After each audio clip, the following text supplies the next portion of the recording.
Muita alegria que eu saúdo com a paz do Senhor os nossos amigos, irmãos e irmãs do Portal Escola Dominical. Temos o prazer de dar início a mais uma análise e abordagem do trimestre, agora neste segundo trimestre de 2018, que tem como tema cristãos, enfrentando as questões morais de nosso tempo. Aqui ainda não estamos de posse da revista, por isso estamos aqui apresentando a imagem da capa da revista, que os irmãos vão poder saber um pouco mais sobre ela na primeira aula, né, Carol? Na primeira aula, onde será feita a análise também da capa da revista. Temos aqui conosco, mais uma vez, os irmãos abrilhantando a nossa abordagem. Eu queria que eles se apresentassem e saudassem os irmãos do Portal Escola Dominical. Pastor Alexandre. A paz do Senhor para os irmãos, a paz do Senhor aqui para os companheiros. Mais uma gravação, de análise e abordagem do segundo trimestre de 2018 e uma satisfação de estar com os irmãos aqui para podermos debater esse importante tema aí, bem atual, nos dias que nós vivemos, dias de inversão de valores, para o cristão saber realmente o que é certo e o que é errado na conduta cristã. Amém. Seja muito bem-vindo. Pastor José Serafim. Saudar nossos amados irmãos e amigos com a paz do Senhor. Deus nos deu mais essa oportunidade de nos reunirmos hoje para fazermos a abordagem do segundo trimestre, que trata de um assunto de uma grande relevância. Até mesmo o cidadão não cristão, mas por uma questão de ética, de educação, deve observar esses princípios. Se a pessoa não salva, deve muito mais ao cristão. Não é apenas uma ética cristã, é uma ética cidadã. E o cristão é cidadão de bem, portanto deve observar todas as éticas. E nós iremos estudar todas elas no próximo trimestre. E hoje faremos uma abordagem, um esclarecimento aproximado do que será todo o estudo no próximo trimestre. Deus abençoe. Obrigado. Quero saudar os amigos e irmãos do Portal Escola Dominical com a paz do Senhor. É realmente muito importante esse trimestre que nós iremos estudar. São 15 anos que nós não estudávamos esse tema e é de relevância muito grande, Se fala muito em ética, em falta de ética, como foi dito aqui pelo pastor José Serafim. Até mesmo os incrédulos reclamam pela ética. Então é bom sabermos o que é a ética. Eu ia pedir para o senhor já começar exatamente nesse ponto que o senhor abordou. O senhor fala assim para nós, primeiramente, o que é ética, o que é ética cristã também. O título do nosso trimestre fala valores cristãos, confrontando as questões morais de nosso tempo. Então, nós já vemos que a ética está relacionada com a moral e a ética está relacionada com valores. O que é um valor? O valor é aquilo que vale, algo que tem valor, algo que é apreciado, algo que é buscado. E a ética é a parte da filosofia que estuda a conduta ideal do indivíduo. Então, a conduta do indivíduo, o que ele deve fazer, o que é o certo, o que é o errado, o que é o bom, o que é o mal. É isso que trata a ética. Qual deve ser o comportamento das pessoas. E quando nós falamos em ética, naturalmente nós temos de falar, e aí que vem o grande problema dos dias de hoje, e que não vem de hoje, que vem lá do Jardim do Éden, é a questão de que quem diz o que é bom, o que é mal? Quem diz o que é certo ou o que é errado? E quando nós vamos às Escrituras Sagradas, nós descobrimos que quem deve dizer o que é bom, o que é mal, o que é certo, o que é errado, é o Criador de todas as coisas. Deus fez o homem com a capacidade de saber o que é bom e o que é mal. É o que nós vemos lá em Gênesis 2:16. E ordenou o Senhor Deus ao homem, dizendo: de toda árvore do jardim comerás livremente, mas da árvore da ciência do bem e do mal, dela não comerás, porque no dia em que dela comeres, certamente morrerás. Aqui está a demonstração de que o bom e o mal, o certo e o errado, é determinado por Deus. A Bíblia diz: ordenou o Senhor Deus ao homem. Então ele determinou que o homem não poderia comer da ciência do bem e do mal. Então, se ele comesse, ele faria o errado, faria o mal, praticaria o mal.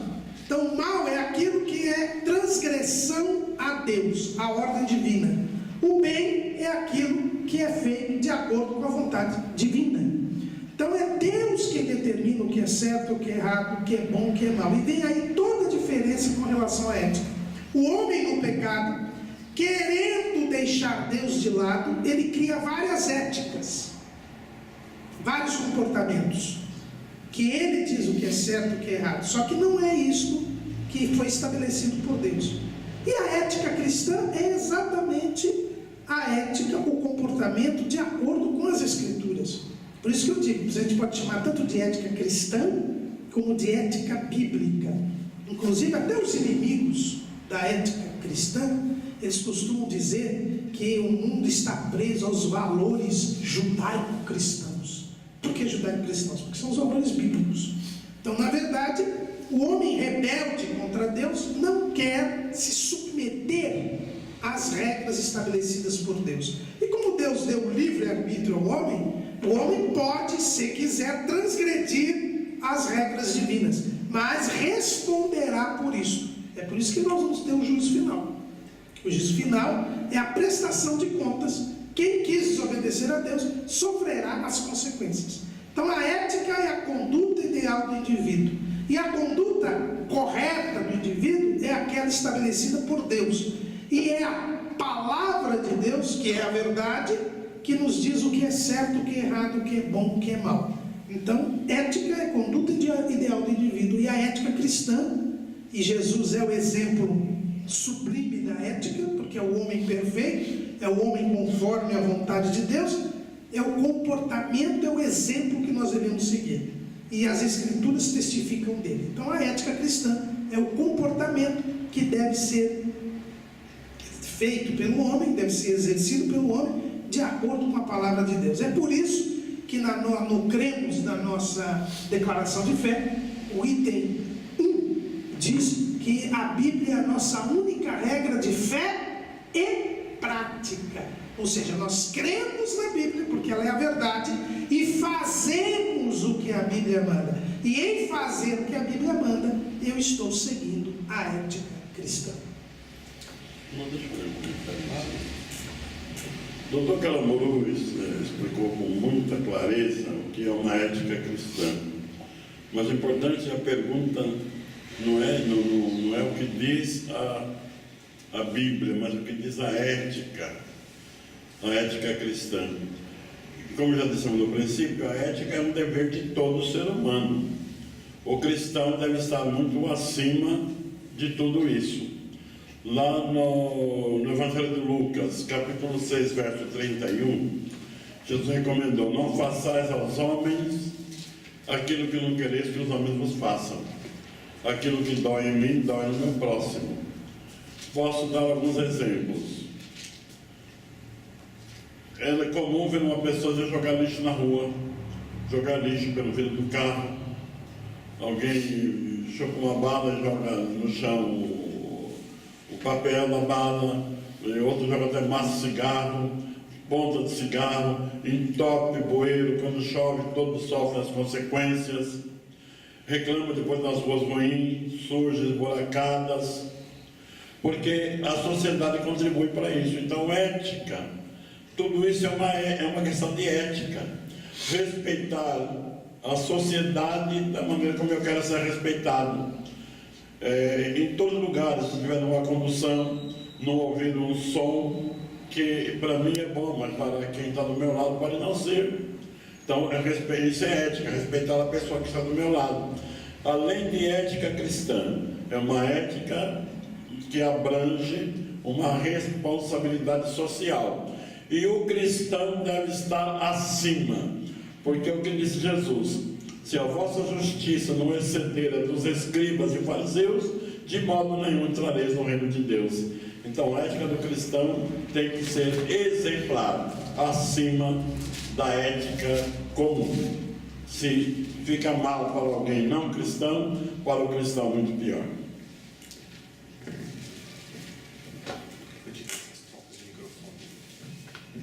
Eu queria só fazer um comentário, né? Essa primeira questão da nossa abordagem é bastante importante, porque até o pastor José Serafim citou aqui alguns pontos da ética humana, né, pastor? Sim. Sobre jogar lixo e assim por diante, né? Todo conceito ético ele tem os seus prós e os seus contras, com exceção do de Deus, que ele só tem prós, né? Porque é a vontade de Deus. Agora a gente só tem que tomar um cuidado que a ética humana ela tem que parar a partir do momento que ela fere a ética de Deus, né? Porque nós estamos enfrentando um tempo hoje em que os valores humanos também têm se confundido, né? Então os valores morais, como nós vamos falar mais um pouquinho para frente, eles têm confundido e o conceito ético humano também tem modificado, né? Então vai ser bastante importante essa lição para que nós entendamos que o conceito da ética moral humana ele tem bons princípios, mas nós devemos segui-los até o momento em que ele não fere a ética de Deus, né? A ética cristã. E eu queria que o nosso irmão Alexandre falasse um pouquinho para nós exatamente a relação entre salvação e ética cristã. Tem um versículo na Bíblia aqui em Gênesis capítulo 3, Gênesis capítulo 2, versículo 24, que diz assim: portanto deixará o varão seu pai e sua mãe, e apegar-se-á à sua mulher, e serão ambos uma carne. Essa relação entre salvação e ética cristã, eu posso usar essa palavra apegar-se-á, né, doutor? Porque no original significa fundir. O marido e a mulher que se fundem se tornando uma só carne. E a salvação com a ética cristã, a relação é extremamente íntima, né? Porque se o indivíduo não se comportar de acordo com a palavra de Deus, respeitando o que diz a palavra de Deus, sendo ético, né, com certeza ele vai perder a salvação, né? Ele tem que obedecer os mandamentos, tem que obedecer a palavra de Deus, viver o que a Bíblia diz para o cristão viver, para que ele tenha a salvação garantida. A salvação, o processo de salvação, ele não é uma vez salvo, salvo para sempre. É um processo contínuo até a glorificação. Justificação, santificação e glorificação. E esse processo de santificação é justamente isso. É um processo progressivo que o indivíduo vai se tornando cada vez mais santo, obedecendo a palavra de Deus, obedecendo as normas que Deus estabeleceu, né? Que é a conduta ideal, como o doutor disse. A conduta ética cristã nada mais é do que a conduta ideal do cristão, ou seja, a conduta do salvo tem que ser obedecer à palavra de Deus. Então eu posso usar essa palavra, tem que ser extremamente íntima, né? Uma pessoa que não respeita a ética cristã, com certeza ela perdeu a salvação já. Amém, isso mesmo. Eu não sei se os irmãos se lembram, uma aula desse primeiro trimestre, eu comentei sobre o caso de uma festa que teve na empresa, que era uma festa que o tema era carnaval, se lembram? Né? Então, assim, segundo os conceitos éticos humanos, justamente eu faltar naquela festa, eu estava rompendo ali, né? Eu estava sendo uma pessoa que não se associa, que não tem comunhão com as outras pessoas da empresa. Mas eu sabia que, segundo a ética de Deus, eu não deveria estar ali. Você não devia ter comunhão mesmo. Exatamente. Não há comunhão. Não há comunhão, né, pastor? Então, esse tema é muito importante, irmãos, para a vida do cristão. Em cima disso que você falou aí, né? O Samuel, eu tenho um filho de 13 anos que na sexta-feira, quando é o carnaval, não porque eu mandei, não porque a mãe dele mandou, mas porque ele tem uma ética cristã, ele falta na escola, ele não vai. Ele fica em casa, eu falei, vou fazer o que lá? É carnaval. Exatamente, é isso mesmo. Claro, pastor. O nosso presidente, o irmão Humberto, dizendo que achou que faltou com uma ética social não comparecendo àquela reunião. Eu acho o contrário, viu, irmão Humberto? Eu acho que seus colegas que deviam ter ética e respeitar seu ponto de vista. Exatamente. Porque se eu não respeitar aquilo que pensa o meu companheiro e quiser forçá-lo a participar daquilo que eu participo, porque eu gosto, é eu que sou eu que estou falando com a ética. O que eu gosto, que eu aprecio, eu participo. Aquilo que eu acho que para mim não é bom, eu tenho o direito de me recusar e tem que ser respeitado. Isso é uma ética social. Bem colocado, pastor. Agora tem um detalhe, né? A ética humana ela é flexível. né? Depende da situação, ela tem variações, né? Mas nós sabemos que nosso Deus não tem sombra de variação, né? Amém. A ética dele, ela é firme, porque é a verdade, né? E, irmão, pastor Serafim, por gentileza, fala um pouquinho para nós qual a relação de ética cristã, ideologia de gênero e direitos humanos. Muito bem.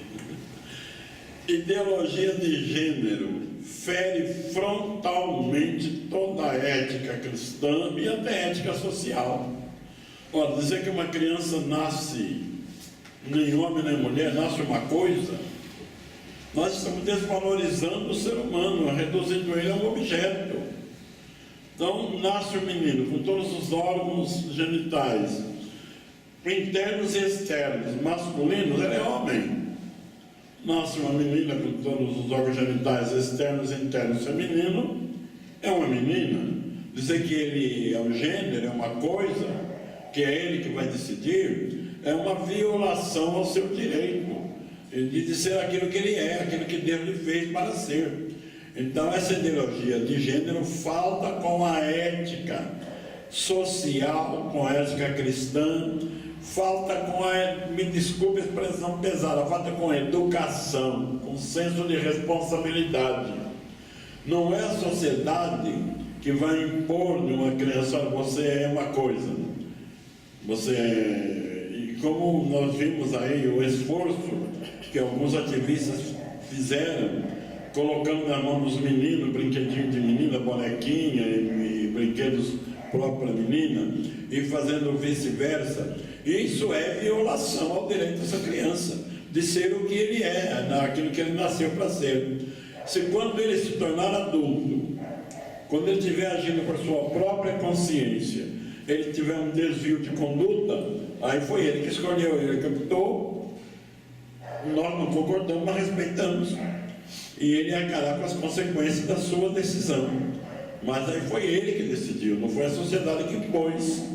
Então o menino deve ser criado como menino, como homem, ter atitude de homem, porque ele é homem. E a mesma coisa a menina, deve ser tratada como uma menina, se vestir como menina, e se comportar como menina.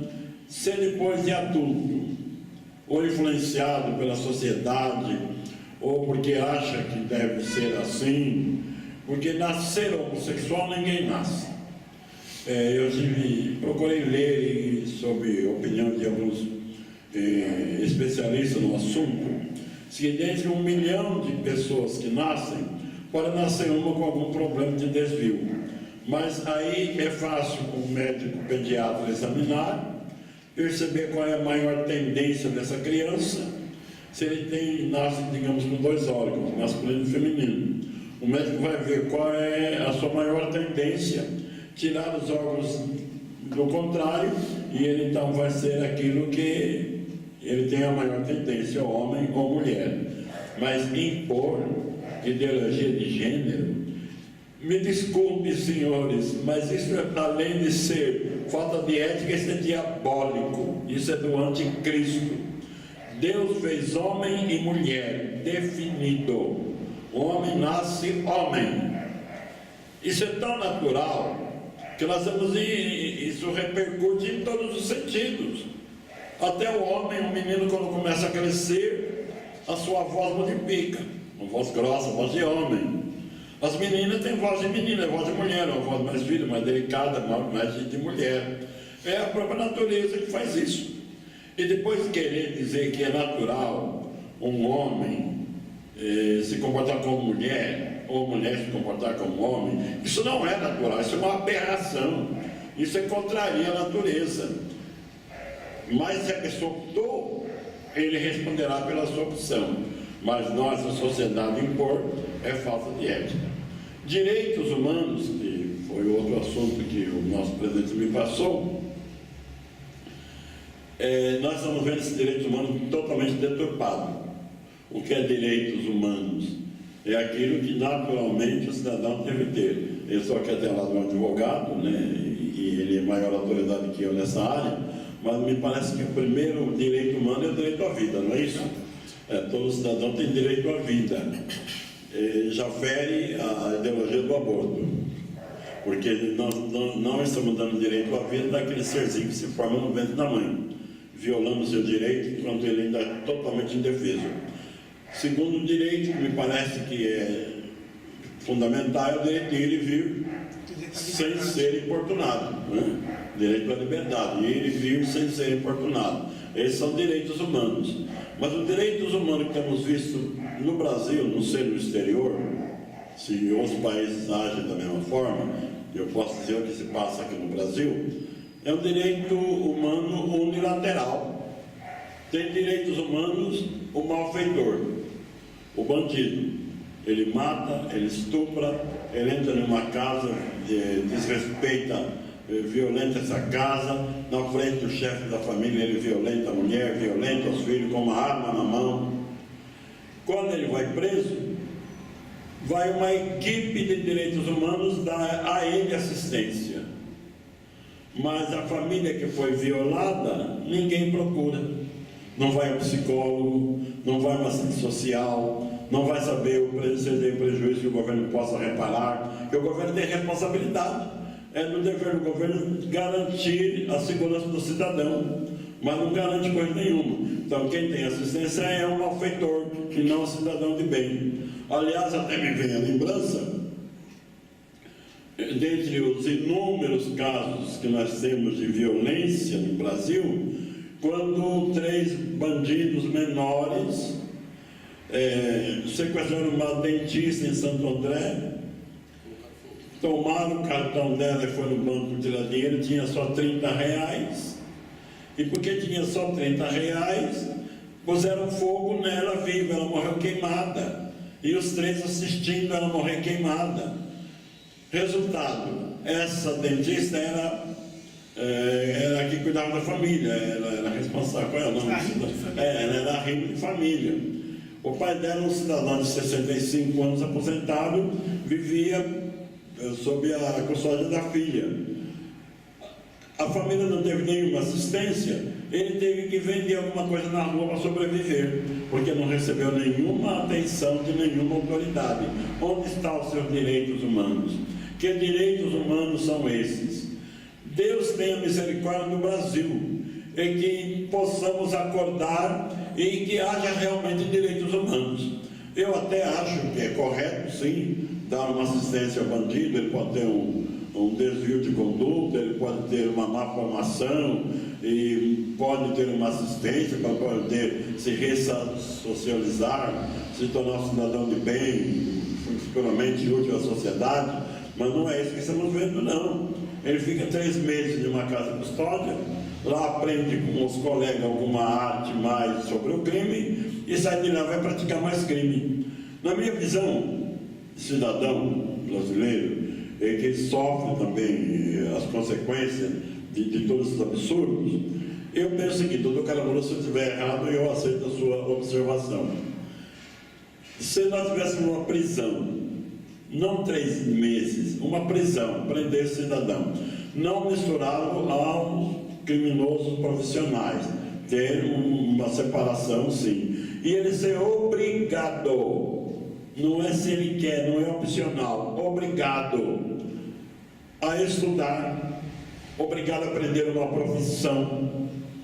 Quando ele estiver terminado o seu estudo e uma profissão, em condição de exercer uma profissão, aí ele vai sair de lá para trabalhar, e ele ficar bendito. Você hoje tem condição de trabalhar, tem condição de ganhar a sua vida. Se você voltar a praticar o crime, a lei será mais dura. Na minha visão, daria nele um ponto final. E eu sei que isso não é um negócio polêmico, mas é o que eu vejo, é o que eu penso.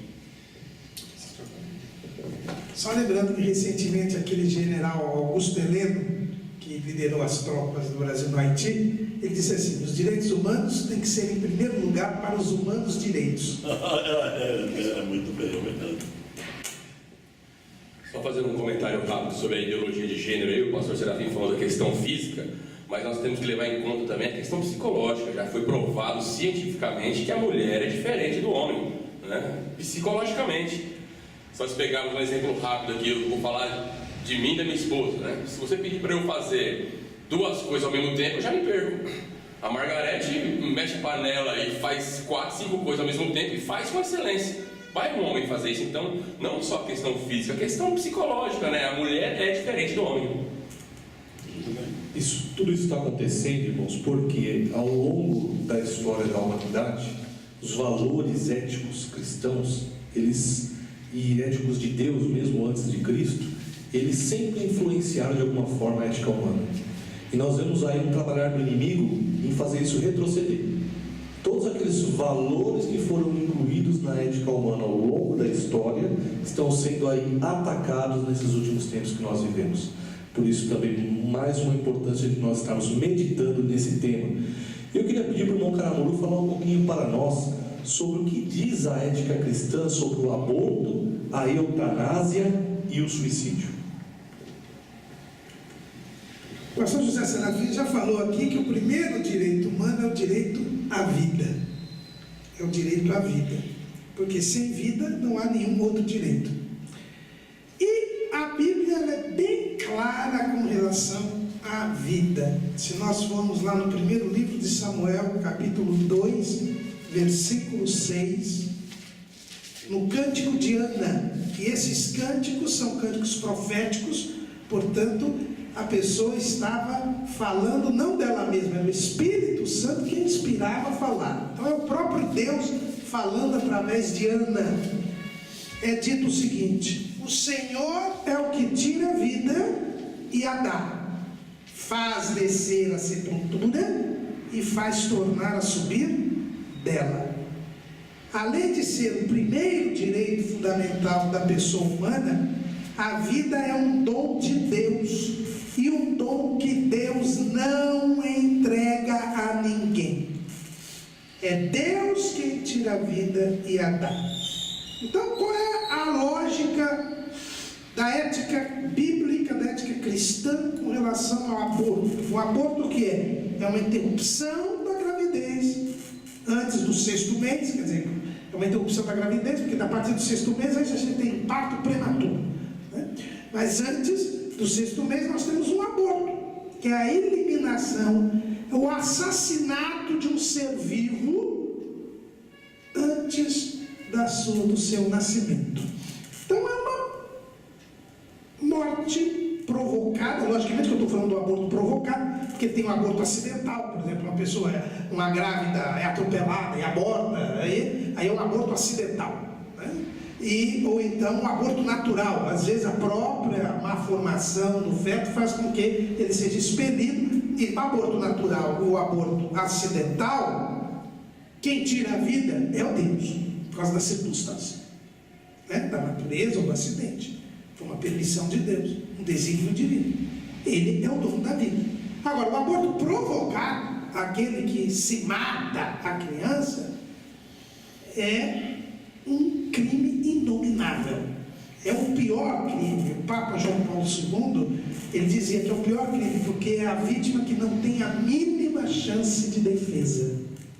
Porque ela está no ventre da mãe, não tem para onde fugir. É a maior covardia que existe.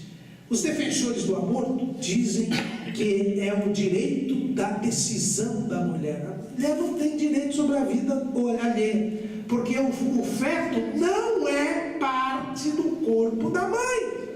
Isso é cientificamente comprovado. Tanto que existem aqueles casos quando a gente estuda. Eu me lembro bem quando a gente estudava biologia, aquele caso que a mãe é RH positivo e o filho é RH negativo, que pode acontecer, ou o contrário, né?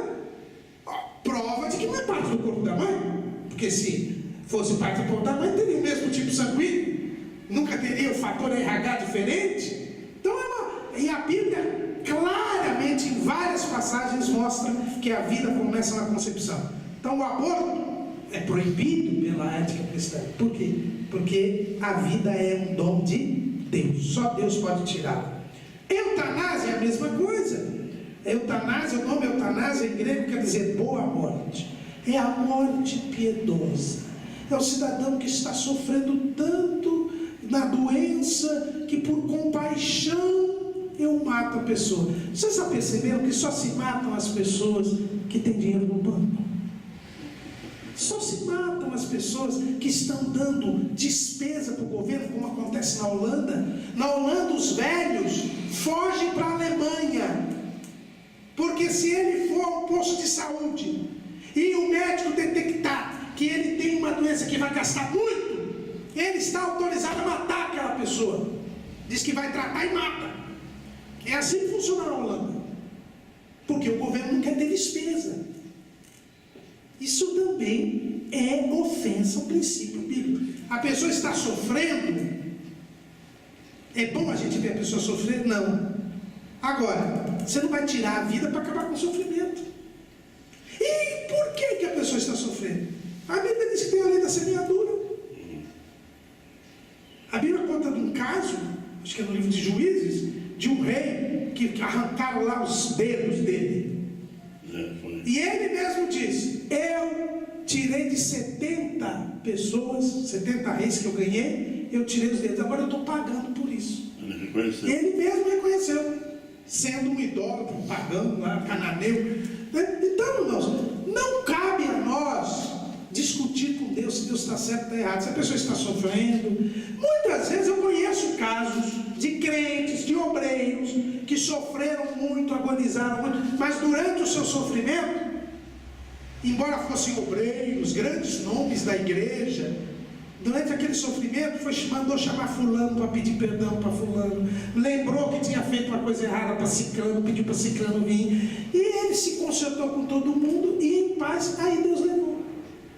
Então aquela agonia foi para salvá-lo, porque se ele morresse sem pedir perdão, ele ia para o inferno, e Deus fez ele sofrer aquilo tudo para salvá-lo. Então quem somos nós para dizer se a pessoa deve sofrer, não deve sofrer? Agora, o que nós não podemos é matar. E a questão do suicídio, essa questão recentemente se levantou muito, porque eu vi numa semana 3 pastores que se suicidaram. E a questão do suicídio é também, irmãos, proibido eticamente. A Bíblia diz: não matarás, inclusive você. Eu não sou dono da minha vida. Olha o que diz aqui: o Senhor é quem tira a vida, inclusive a minha própria. Eu não posso, é verdade, existem pessoas que estão em estado tão terrível de depressão, que já não respondem mais pelos seus atos.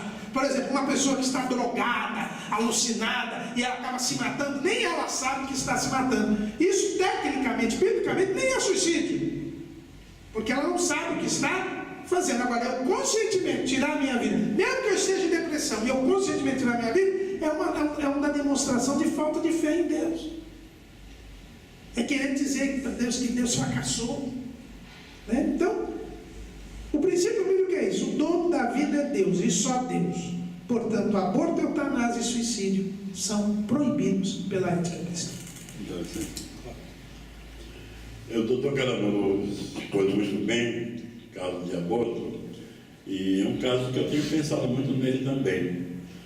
E alguém fala: a nossa lei permite aborto em 2 casos, né? Tocando 3 abortos. 3 casos, né? Um quando é questão de estupro, outro quando é questão de risco de vida da mãe, né? Da mãe e do filho. E agora aquele que o Supremo colocou das crianças que nascem sem cérebro, crianças que nascem anencéfalo, né? Então são 3 casos em que o aborto, por lei, é permitido. Eu não concordo com esta lei. Eu acho que essa lei está ultrapassando a lei de Deus. Vou dar um exemplo aqui. Uma mulher sofre um estupro, engravida. Eu vi até parece que uma autoridade falando na televisão contra o aborto, e ele tocou nesse assunto, e eu casei bem com a forma dele dizer. Ele diz: olha, o indivíduo pratica um estupro, então nós matamos a criança. Quem devia ser punido é o estuprador, não a criança. Exatamente. Mas estamos punindo a criança que não tem culpa nenhuma. Ela foi apenas fruto desse estupro. Agora, alguém me diria psicologicamente: mas a mãe vai ter que guardar 9 meses no seu ventre essa mórbida lembrança da violência que ela sofreu. Ela deve ter um direito assistido pelo governo, de ser assistida por autoridades que ajudem ela a passar esse período. Isso não justifica se matar essa criança, não. A criança não tem culpa. E essa criança poderá vir a ser uma pessoa importante na sociedade. E nós não temos o direito de matar essa criança. Se a presença da criança depois será incômoda para a mãe, ela pode doar essa criança antes que ela nasça. Existem milhões de pessoas que querem adotar uma criança. Então ela já nem vê a criança, quer dar à luz à criança e já entrega para aquele que adotou e não se matou essa criança. Nós sabemos da história de certas mulheres que tiveram filhos, me parece que até de um músico, Beethoven, né? Parece que a mãe dele perdeu alguns filhos, abortou, teve problema, e parece que ele tinha um defeito físico, era surdo, mas fez um nome na história. Foi um homem útil na área da música até hoje. E se ele tivesse sido abortado, o mundo teria sido privado de ter a música e os ensinamentos deste homem tão importante. Então, o aborto, como já disse Benedito Caramuru, é um crime de maior incidência. Uma pessoa viva pode tentar se defender, uma pessoa normal, mas a criança não tem, está presa no útero materno. Lá entra algum medicamento, algum instrumento que tira a vida da criança em defesa e tiramos uma vida.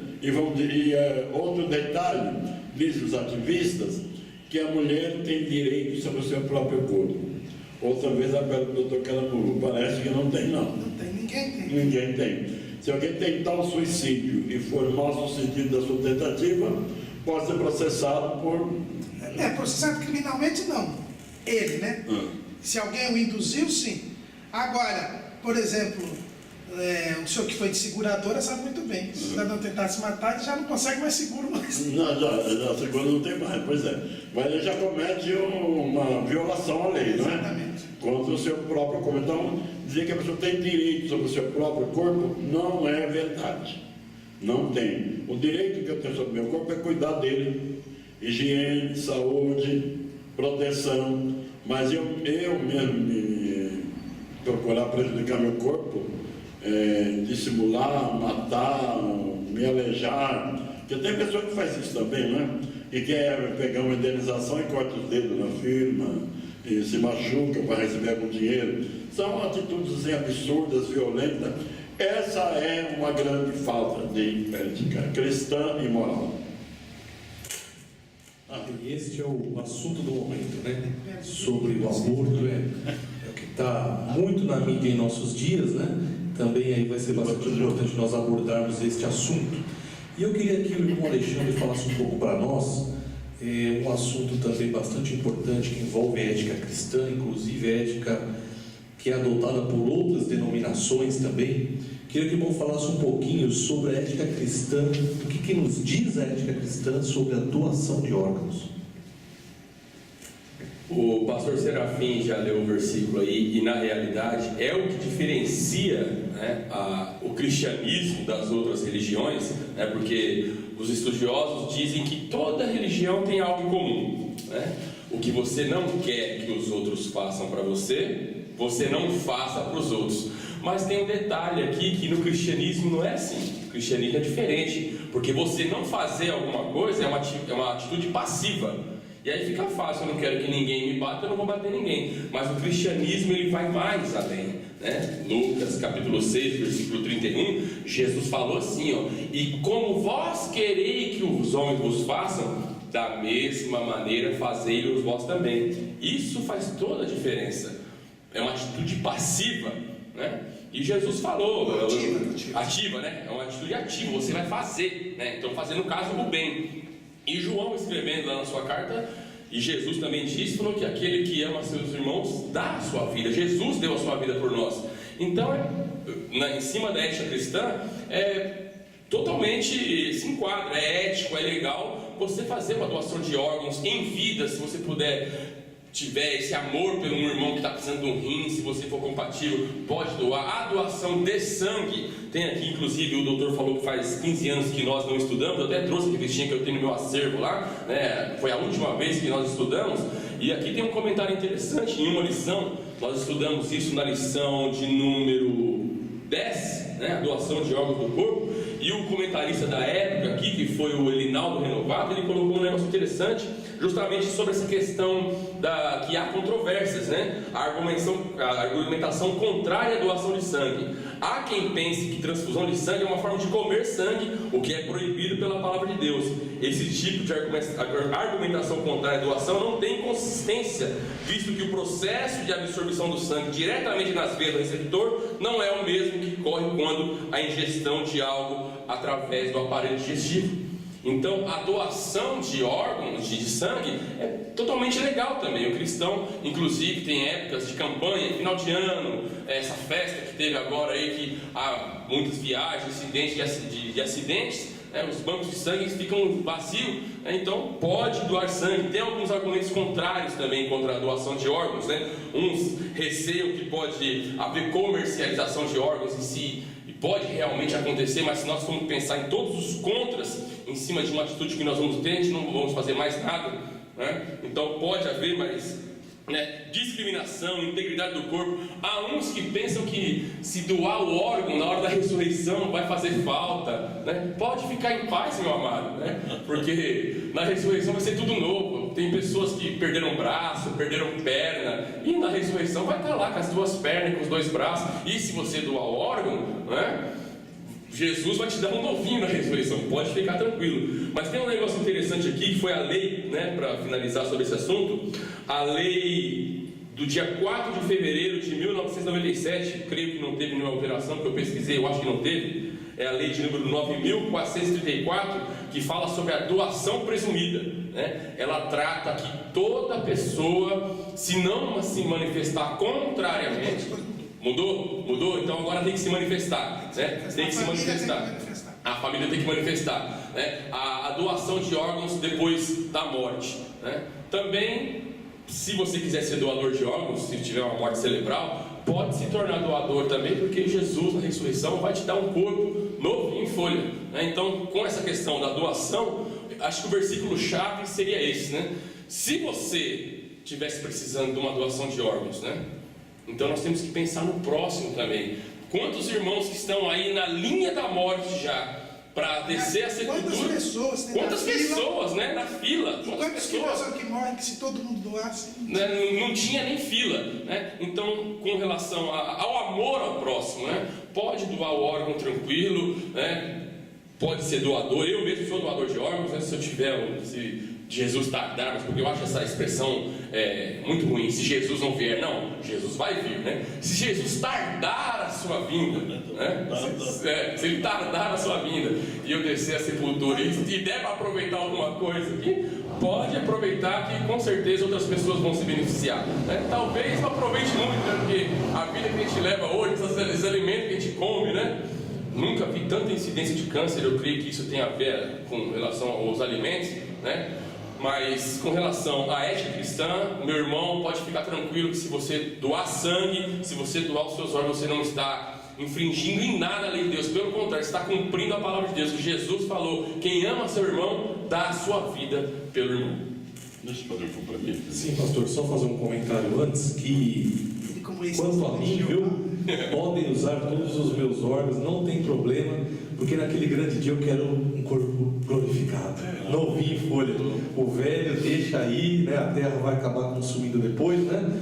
Mas eu já sou doador de órgãos. Pastor Zé Serafim. O pastor Alexandre comentou bem sobre a questão de doação de órgãos, e de fato há uma discussão, tem alguns crentes que têm dúvidas sobre isso. Mas lá em Provérbios, capítulo 24, versículo 11, está escrito assim: salva os que estão para morrer se o puderes. Então a doação, alguém doando o órgão, pode salvar alguém que está para morrer doando o seu órgão. Está cumprindo, portanto, a palavra de Deus.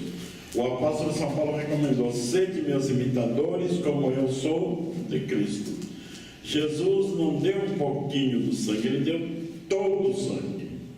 Se ele deu todo o seu, podemos dar um pouco do nosso também.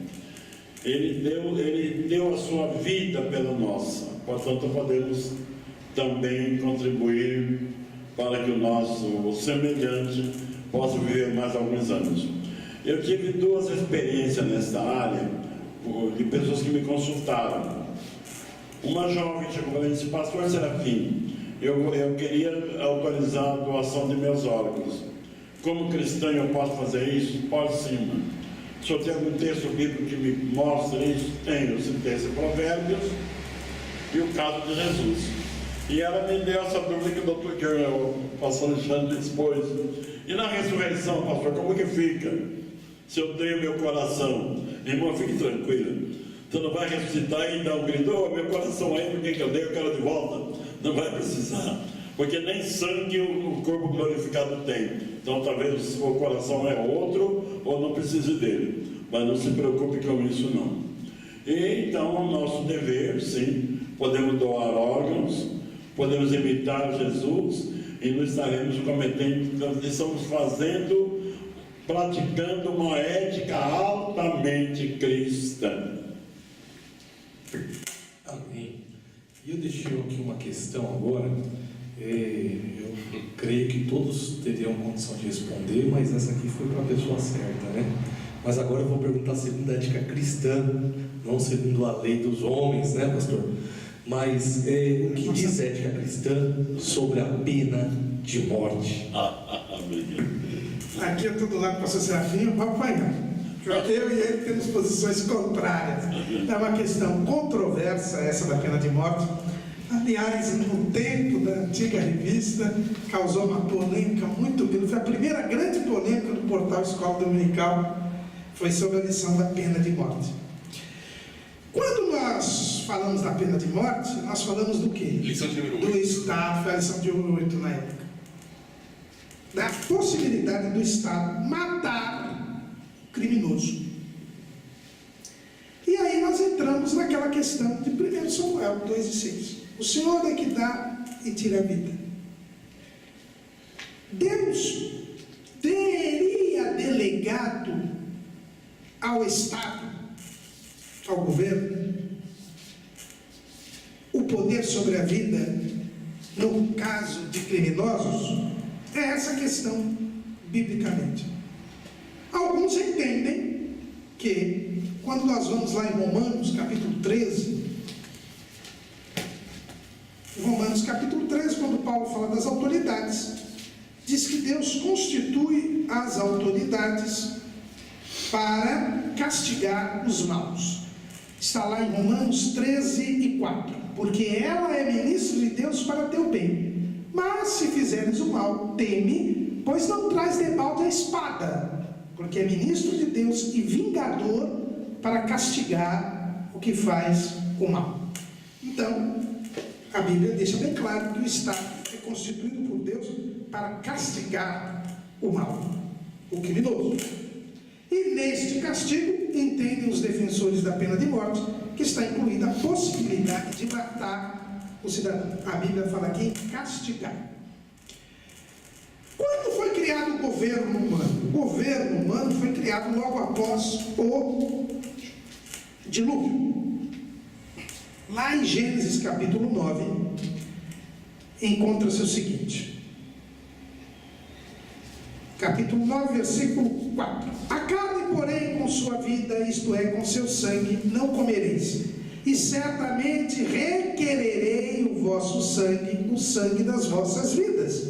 Da mão de todo animal o requererei, como também da mão do homem e da mão do irmão de cada um requererei a vida do homem. Quem derramar o sangue do homem, pelo homem o seu sangue será derramado, porque Deus fez o homem conforme a sua imagem. Aqui está o núcleo que nós entendemos que Deus, quando criou o governo humano, deixou para si e não para o governo a questão da vida. Ah, mas está escrito: quem derramar o sangue pelo homem, o seu sangue será derramado. Sim, porque Deus não vai vir aqui e pegar o cidadão com AR-15, pá, vem um AR-15 assim e pá, mata o cidadão. Não, Deus vai usar do homem para que o homem que derramou o sangue morra. E isso é uma realidade estatística. A expectativa de vida no Brasil é de 78 anos hoje. Por isso estão querendo mexer na Previdência. A expectativa de vida do criminoso é menos de 40 anos. O criminoso vive menos de 40 anos no Brasil. Por quê? Criminoso violento. Meu colarinho branco tem uns de 86 anos que estão presos agora. Mas, por quê? Porque Deus mesmo carrega de matar o cidadão. Ele não delega ao governo a pena de morte. Ele mesmo aplica a pena de morte, porque ele é o dono da vida.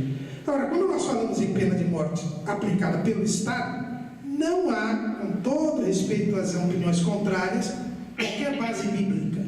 A base bíblica é que Deus é o dono da vida. O Estado não tem o poder de matar o criminoso. O próprio Deus se encarrega disso, se for necessário. Outro ponto, mas na lei de Moisés existia a pena de morte. Existia para vários casos. Só que, não se esqueça, quando a lei de Moisés foi promulgada, quem reinava sobre Israel era Deus. Portanto, o governo era de Deus. Tanto que quando o povo pediu um rei, Deus disse para Samuel: não fique chateado, Samuel, eles não estão rejeitando você, eles estão rejeitando a mim, porque era eu que reinava sobre eles. Então a lei de Moisés tinha pena de morte, porque era uma teocracia, ou seja, é Deus que mandava matar. E quando virou monarquia, vocês podem ver que todos os reis fiéis a Deus, pode ver, todos os reis fiéis a Deus, não aplicaram a pena de morte, mesmo prevista na lei de Moisés. Davi disse: não matem Absalão. Mas pelo que Absalão tinha feito com o pai, a lei de Moisés dizia que ele tinha que morrer. O rei Asa, o rei Josafá, não mataram os rapazes escandalosos, que eram homossexuais. Pela lei de Moisés, eles deviam ser mortos, mas não matou. Por quê? Porque eles eram fiéis a Deus e eles sabiam que, como reis, eles não podiam aplicar a pena de morte, porque a pena de morte só podia ser aplicada por Deus enquanto ele reinava. Como não era mais Deus que estava reinando, então, mas Absalão morreu porque Deus fez o jovem matá-lo. Foi Deus que aplicou a pena de morte, não foi Davi. E já chegamos ao ponto máximo. Por que Jesus foi levado a Pilatos? Porque o Sinédrio, que era a maior autoridade judaica na época, disse: nós não podemos matá-lo. Eles queriam que Jesus fosse morto, então entregou a Pilatos para Roma mandar matar. Então, com tudo isso, com respeito a todos, o Estado tem o dever de castigar os maus, mas não pode tirar a vida, porque a vida é um dom de Deus. Amém. E essa estatística que o doutor falou de 40 anos aí, né? 40 anos vive muito, né? Porque a maioria está morrendo antes dos 20. Mas teve um criminoso conhecido essa semana, né? Que foi assassinado. E qual é a idade dele? 40 anos. Realmente um tema polêmico, né? Mas vamos sempre estar analisando segundo as Escrituras. Pastor José Serafim, queria que o senhor falasse um pouquinho para nós sobre ética cristã, o que ela diz sobre a sexualidade e o planejamento familiar. Ok. Falar sobre sexualidade hoje não é muito difícil, não é? Deus instituiu o sexo lá em Gênesis, quando ele disse a Adão e a Eva: crescei, multiplicai. Então, o sexo tem por finalidade: primeira, a conservação da espécie; segunda finalidade, que os casais se amem, porque é verdade, quando há uma relação sexual amorosa do marido com a sua esposa, quando um satisfaz o outro plenamente na área sexual, o amor de um pelo outro aumenta, eles são mais unidos, mais fortes, porque a mulher vai ter saudade do marido que lhe dá momentos de intenso prazer, e vice-versa. Então, a sexualidade ela foi criada para existir entre um homem e uma mulher.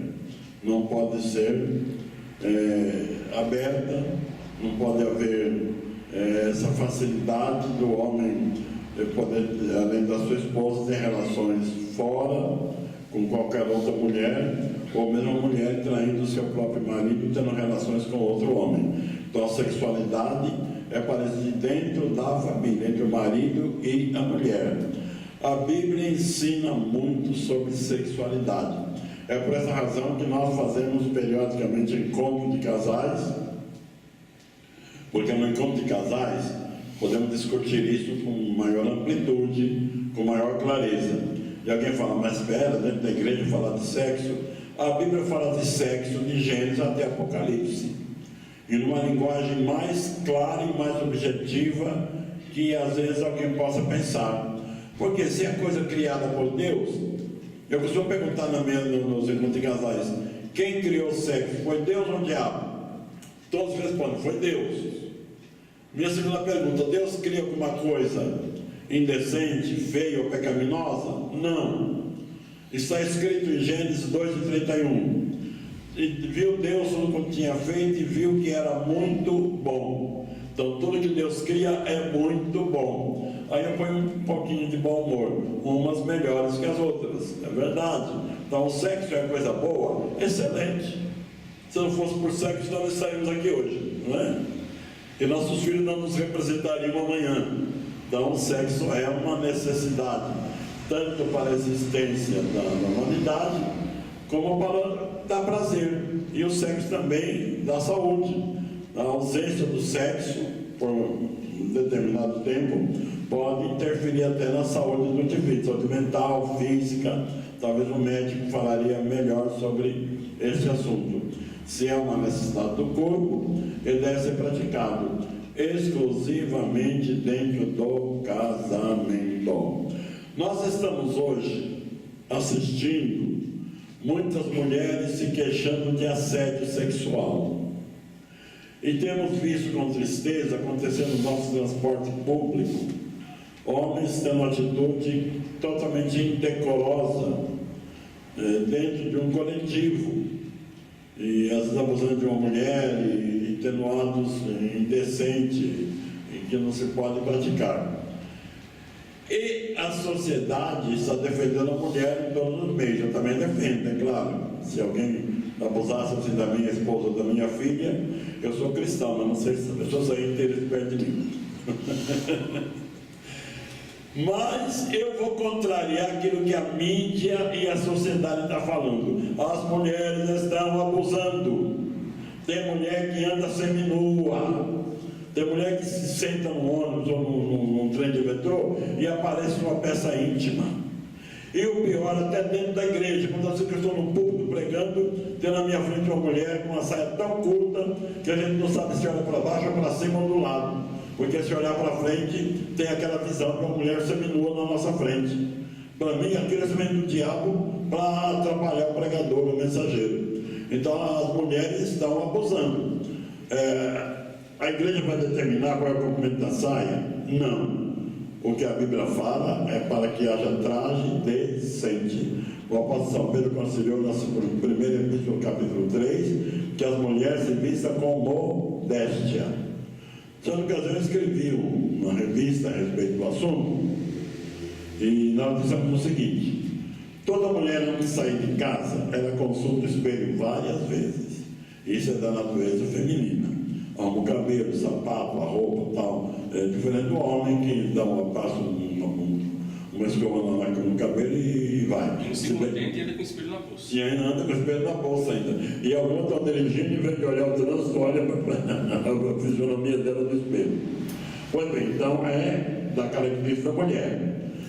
E toda mulher sabe, quando ela consulta o espelho, se o seu traje é um atrativo sexual ou se o seu traje representa uma mulher decente, que deve ser respeitada pela sua maneira de se trajar. Outra pergunta que me fazem: se a mulher cristã pode usar calça comprida, se baseando no texto de Deuteronômio que está escrito: não esteja no homem atrás da mulher e nem na mulher atrás de homem. Pois bem, não está escrito que a calça comprida é atrás de homem. Eu não sou contra que a mulher use calça comprida. Muitas vezes ela trabalha em certa profissão que a saia lhe seria impróprio, então é melhor a calça comprida. Agora, tem calça comprida que expõe o corpo da mulher, acompanha todas as curvas do seu corpo. É um atrativo sexual. Nós estamos vendo isso constantemente, tanto saia curta, como decote avançado, como calça comprida agarrada. E uma pessoa fraca, uma pessoa sem ética também, vê aquilo, se descontrola e acontece essas desgraças. Mulher, você quer ser respeitada? É o direito que você tem. Respeite também. Eu ouvi a declaração de uma atriz, não me lembro o nome dela, que eu não procuro guardar esses nomes, mas eu posso andar pelada na rua e eu tenho que ser respeitada. Espera aí, você andar pelada está desrespeitando todas as pessoas. Se você desrespeita, não pode exigir respeito. Ora, se um homem andar exibindo seus órgãos genital, ele é preso por atentado violento ao pudor. Aliás, aconteceu um caso aqui em Guarulhos, o doutor Caramano me fez saber, de um certo irmão um irmão mesmo da igreja, que tinha com o zíper aberto. Pode acontecer, as pessoas esquecem de fechar o zíper, ou o zíper desce, e uma mulher viu aquilo e andava um tarado estuprando mulheres aí em Guarulhos, e ela apontou e disse: "Ah, o tarado de Guarulhos, o tarado de Guarulhos."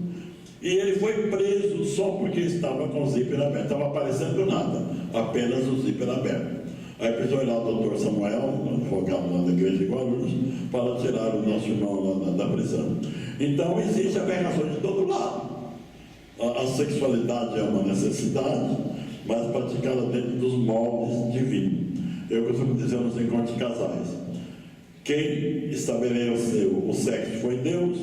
Ele criou o sexo e estabelece a sua forma de ser praticado. Praticar contra aquilo que o Criador estabeleceu, pecamos contra o Criador, pecamos contra o nosso corpo. Porque o sexo em si, ele também está totalmente alterado. Me perguntam muito sobre sexo anal, sobre sexo oral, e são perguntas que eu recebo muito nos encontros de casais. Eu costumo dizer que o ânus é um orifício cuja função é expelir do corpo os excrementos, nada mais do que isso. Um Deus tão sábio como o nosso, Ele criou cada órgão do corpo com a sua finalidade exclusiva. Usar de forma diferente, estamos violando aquilo que o nosso Criador fez. É tão correto isso, que cada órgão do corpo tem os tecidos que formam cada órgão, ele existe de tal maneira que ele se adapta perfeitamente àquilo que deve ser feito. Se usar em outro órgão, não vai dar certo, porque ele não foi criado para isso. Amém? Planejamento familiar. Planejamento familiar, muito bem. É outro assunto bastante discutido. Eu pertenço à Assembleia de Deus há mais de 60 anos. E eu passei um período difícil. Um casal se casava. Passava 3 meses, a mulher não parecia grávida, o pastor chamava um rapaz. A mulher não está grávida por quê? E se descobrisse qualquer método anticoncepcional, ficava dois disciplinados até que ela engravidasse. E o casal tem que ter filho à vontade. Aqui diria, eu ouvi até alguém dando estudo bíblico: eu tenho 22 filhos, eu vou pôr o filho do mundo e Deus vai cuidando. Para Deus cuidar é fácil. Quem tem que cuidar é o pai e a mãe. A Bíblia não diz quantos filhos o casal deve ter. Deus disse para Adão e Eva: crescei e multiplicai. Casam-se 2 pessoas. Nasceu o primeiro filho, já cresceu. Agora são 3 na família. Teve o segundo, multiplicou. 2 e 2 são 4. Me parece, na minha visão, que o plano de Deus aí nessa família está completo. Ter mais filhos além desses depende do casal. O casal precisa ter uma casa adequada para dar conforto ao filho. Muitas famílias tiveram seríssimos problemas por dormir no mesmo quarto, meninos e meninas, garotos na sua adolescência dormindo no mesmo quarto com a irmã. Temos muitos casos de incesto. Então isso é incorreto. Então, o casal deve ter uma casa que possa dar aos filhos conforto. Criança hoje é caro, um filho hoje é caro. Deve ter uma assistência médica decente, precisa estudar em escolas decentes. Infelizmente, o nosso país, nossas escolas públicas são vergonhosas e é muito difícil uma criança sair alfabetizada de uma escola pública. Escolas particulares são caras. Então, casais, tenha filho quando vocês tiverem condição de dar assistência e tantos quanto vocês puderem manter com dignidade. E só não é permitido a mulher dizer: não, eu não quero ter filho. Ou o caso dizer: não, nós não queremos filho. A mulher quer se manter o corpinho bonitinho, tudo durinho, tudo no lugar, e acha que tendo filho vai estragar um pouco o seu corpo, e por vaidade ela não quer ter. Está pecando. Deus é crescer e multiplicar. Mas cresceu e multiplicou, satisfez. Quer dizer alguma coisa? Não, eu ia só falar essa parte de não ter filho. Você já falou. Amém. Eu queria só fazer um comentário bem rápido. Essa lição aí vai ser uma das mais polêmicas, né? Esses assuntos do nosso trimestre, né? Eu vejo, irmãos, essa parte da sexualidade. Primeiro que nós estamos falando sobre ética cristã. Então, o que o mundo faz não entra nem em questão aqui, né? Entra em questão se os cristãos quiserem imitar o mundo, né? Mas o conjunto que a gente vê hoje em dia é muito falta de equilíbrio nas famílias. Quando há falta de equilíbrio, e aí, pastor, eu sei que o senhor comentou um pouquinho sobre a mulher, eu vou agora falar um pouquinho da gente, dos homens, porque nós somos os responsáveis pelas nossas famílias, pelo ensinamento, pela educação cristã, não é? Pela direção das nossas famílias. Então, nós vemos que muitas mulheres hoje, o grande objetivo da mulher quando ela quer mostrar o corpo é chamar a atenção. Esse é o grande objetivo. E às vezes do próprio marido, né? E acaba cometendo o pecado de chamar a atenção de outros homens. Então, esse assunto vai envolver muitos detalhes do relacionamento familiar. E vai ser um assunto que os professores vão ter que tomar muito cuidado, né, para entrar nesse assunto, porque ele vai envolver a família inteira como um todo. Então, a sexualidade é um ponto bastante importante. Nós precisamos quebrar, né, o paradigma de não falar sobre isso, né? Precisamos entrar nesse assunto, precisa ser falado, né? E por isso que assistam às aulas do Portal Escola Dominical, as leituras diárias, porque vai ser todo um subsídio preparado para que nós possamos estar aptos a ministrar para a igreja do Senhor. Eu queria pedir para o irmão Carabolu falar um pouquinho para a gente sobre vida financeira, sobre vícios, sobre jogos de azar. Eu preciso saber, pastor, se eu posso jogar na Mega Sena, porque tem gente ficando rico aí, eu também queria. Esse que é o problema, querer ficar rico, aí que começa. É o perigo. Dinheiro não é pecado, ter dinheiro não é pecado. Se fosse pecado, Deus não tinha feito Salomão rico. Agora, por que Deus fez Salomão rico? Em primeiro lugar, porque Salomão não queria riqueza. Esse é o primeiro ponto. E esse que é o problema, né? O problema não é o dinheiro, é o amor ao dinheiro. 1 Timóteo 6 e 10. Porque o amor do dinheiro é a raiz de toda espécie de males, e nessa cobiça alguns se desviaram da fé e se traspassaram a si mesmo com muitas dores. E ainda nesse mesmo capítulo 6, versículo 17: manda aos ricos deste mundo que não sejam altivos, nem ponham a esperança na incerteza das riquezas, mas em Deus, que abundantemente nos dá todas as coisas para delas gozarmos, que façam bem, enriqueçam em boas obras, repartam de boa mente e sejam comunicáveis. O problema do relacionamento do homem com os bens, e é disso que trata essa parte da ética cristã, o relacionamento do homem com os bens, é que o homem é senhor dos bens e não escravo dos bens. E esse que é o grande problema. A partir do momento em que eu tenho ganância, quero ser rico, me escravizo ao dinheiro, ao ver o metal, e aí vem aquele famoso clichê, mas é uma realidade, que o dinheiro é um ótimo servo, mas é um péssimo senhor. Se você coloca o dinheiro como seu senhor, em primeiro lugar, você tira Deus da jogada. Porque Jesus disse: quem ama a Deus não ama as riquezas. Quem ama as riquezas é Deus. Então, se eu amo o dinheiro, se eu vivo em função do dinheiro, eu idolatro o dinheiro, transformo o dinheiro num Deus. E é isso que é avareza. Avareza é idolatria. Então eu não posso ser avarento, eu não posso amar o dinheiro, eu não posso correr atrás do dinheiro, querer o dinheiro, viver em função do dinheiro.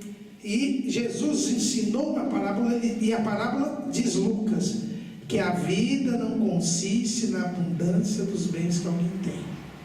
Então ter não é referência. E, infelizmente, no mundo que nós vivemos hoje, ter é referência. Se a pessoa tem dinheiro, ele é bom, ele é admirável, respeitável, ele é seguido porque ele tem dinheiro. Se ele não tem, ele não presta, ele não é levado em consideração, né? Então a gente tem que ver isso. Isso a ética mundana é medido pelo que a gente tem, e as pessoas procuram ter para poderem ser respeitadas, poderem ser admiradas, e nós não podemos correr nessa linha. E infelizmente na igreja a teologia da prosperidade ensina isso. Você precisa ter. É o que eu tinha na cabeça dos judeus. Quando Jesus contou, teve aquele episódio do jovem rico, os discípulos ficaram abismados. Por quê? Quem vai se salvar? Se o rico não se salva? Porque eles tinham a ideia de que se a pessoa é rica, é porque ela já está caminhando para a salvação. Ela já era uma pessoa abençoada por Deus, querida por Deus. Quando na verdade não é assim. A questão material não tem nada a ver com a questão espiritual. Na Bíblia a gente tem rico que é amigo de Deus, como Abraão, Davi, mas nós temos pessoas ricas que são abomináveis, como Faraó. Então não tem cabimento isso, não tem. E a gente tem pobre bom e pobre ruim também, né? Então a questão da vida financeira é essa. Então nós não devemos amar o dinheiro, e nós devemos, então não podemos ser avarentos, mas também não podemos ser pródigos. Pródigo não é quem sai de casa, porque tem gente que pensa: o fulano saiu de casa, foi embora, largou o pai e a mãe, é pródigo. Não, o filho pródigo, ele é pródigo porque a Bíblia diz que ele gastou tudo, ele desperdiçou a fazenda. Pródigo é aquele que desperdiça. Jesus é contra o desperdício, a ética cristã é contra o desperdício, porque quando você desperdiça aquilo que Deus lhe dá, ou aquilo que você amealhou com o seu trabalho, você está menosprezando a bênção de Deus. Você não pode desperdiçar. Quando Jesus multiplicou os pães, ele mandou recolher os pedaços para que nada se perdesse. E ainda o profeta Isaías diz: por que gastais naquilo que não é pão? Então nós não podemos desperdiçar também. Qual então? Você não pode ser avarento, não pode ser pródigo. O que você tem que ser? Você tem que ser liberal. Liberal é aquele que está livre do dinheiro, ou seja, não se prende ao dinheiro, ganha o dinheiro pelo trabalho, amealha o que é necessário, e aqui como está escrito, desfruta. Irmão, você ganha bem, pode viajar, pode comprar um sítio, não é pecado nenhum, viu? Desde que coloque o sítio no seu nome. E você pode desfrutar. Eclesiastes, Salomão diz que você desfrutar do fruto do seu trabalho é bom. Não desperdiçar, desfrutar. Agora, meu pai conheceu um senhor que tinha várias propriedades, e ele comia um ovo de almoço e um ovo de janta. Era um avarento, passava necessidade, tendo dinheiro. Isso é pecado. E gastar também o que não tem também é pecado. Agora, você deve repartir com a que necessitar. Você desfruta do que você tem. Você tem que ter uma poupança para os dias difíceis que podem vir, e também para você repartir, ser liberal, né? Tem um salmo que diz assim, que o liberal, ele dá ao necessitado. É assim o nosso relacionamento na vida financeira. Vícios. O princípio bíblico está lá em 1 Coríntios, capítulo 6, versículo 12. Todas as coisas me são lícitas, mas nem todas as coisas convêm. Todas as coisas me são lícitas, mas eu não me deixarei dominar por nenhuma. Aí é a questão do vício. O vício é algo que é um hábito que nós temos, que nos prejudica e que nos escraviza. Então o crente não pode ser viciado em nada. Não é só no álcool, não é só no fumo, não é só nas drogas, mas também ele não pode ser viciado em sexo, ele não pode ser viciado em jogo, ele não pode ser viciado em trabalho, ele não pode ser viciado em café, tem todas essas coisas.